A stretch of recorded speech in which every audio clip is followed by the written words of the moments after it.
नमस्कार मित्रांनो, आज मी तुम्हाला भारतीय संगीतसृष्टीतील एक अजरामर, आदरणीय आणि भावनांनी भरलेली गायिका लता मंगेशकर यांच्याबद्दल माहिती सांगणार आहे. लता दीदी हे केवळ एक नाव नव्हे, तर भावनांचा आवाज, संस्कृतीचा वारसा आणि भारताच्या आत्म्याचा सूर आहे. त्यांच्या गाण्यांनी अनेक पिढ्यांना प्रेम, वेदना, भक्ती आणि आनंद अनुभवायला शिकवले. लता मंगेशकर यांचा जन्म 28 सप्टेंबर 1929 रोजी इंदोर, मध्य प्रदेश येथे झाला.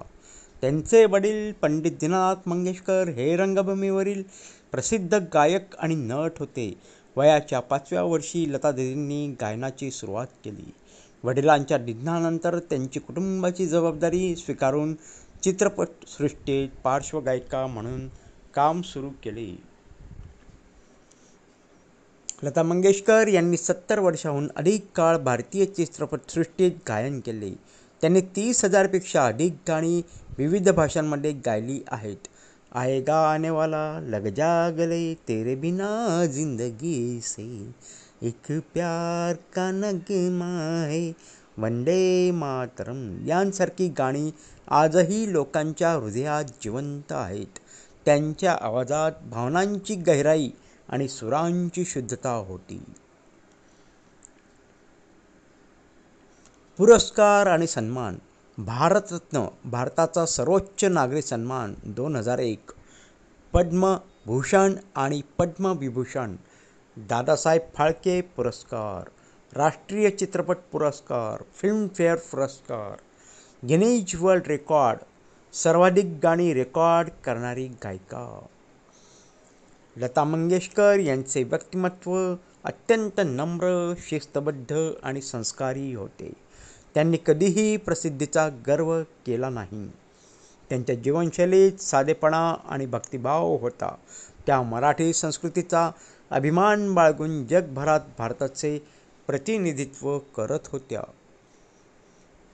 देशभक्ती आणि सामाजिक योगदान. लतादीदींनी ए मेरे वतन के लोगो हे देशभक्तीपर गीत गाऊन संपूर्ण देशाला भावनिक केलं. त्यांच्या आवाजाने पंतप्रधान जवाहरलाल नेहरू यांच्याही डोळ्यात अश्रू आणले. त्यांनी अनेक सामाजिक उपक्रमांना मदत केली आणि संगीत शिक्षणासाठी योगदान दिले. विविध भाषातील गायन. लता मंगेशकर यांनी हिंदी, मराठी, बंगाली, गुजराती, तामिळ, तेलुगू, कन्नड, उर्दू अशा अनेक भाषांमध्ये गायन केले. त्यांच्या आवाजात प्रत्येक भाषेची आत्मा जाणवते, त्यामुळे त्या भारतीय एकतेचे प्रतीक ठरतात. लता मंगेशकर यांचे 6 फेब्रुवारी 2022 रोजी निधन झाले. त्यांच्या जाण्याने संपूर्ण देश शोकाकुल झाला, पण त्यांचा आवाज आजही रेडिओ, टीव्ही आणि लोकांच्या मनात जिवंत आहे. त्यांनी भारतीय संगीताला अमरत्व दिले. लता मंगेशकर म्हणजे भारतीय संगीतसृष्टीची कोकिळा. त्यांच्या गाण्यातून आपल्याला प्रेम, भक्ती, वेदना आणि आनंद यांचे दर्शन घडते. त्या आजही हृदयात जिवंत आहे. चला तर मग त्यांच्या जीवनातून प्रेरणा घेऊन कलेला, संस्कृतीला आणि भावनांना सन्मान देऊया.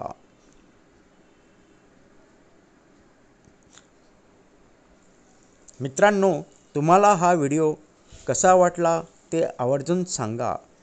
आणि हो, तुम्ही जर अजून चॅनलला सबस्क्राईब केलं नसेल तर सबस्क्राईब करा, लाईक करा, कमेंट्स करा आणि थंब आयकॉनचं बटन अजून दाबलं नसेल तर पुन्हा एकदा ते बटन दाबा. पुन्हा एकदा भेटू एक नवीन विषय घेऊन. तोपर्यंत नमस्कार.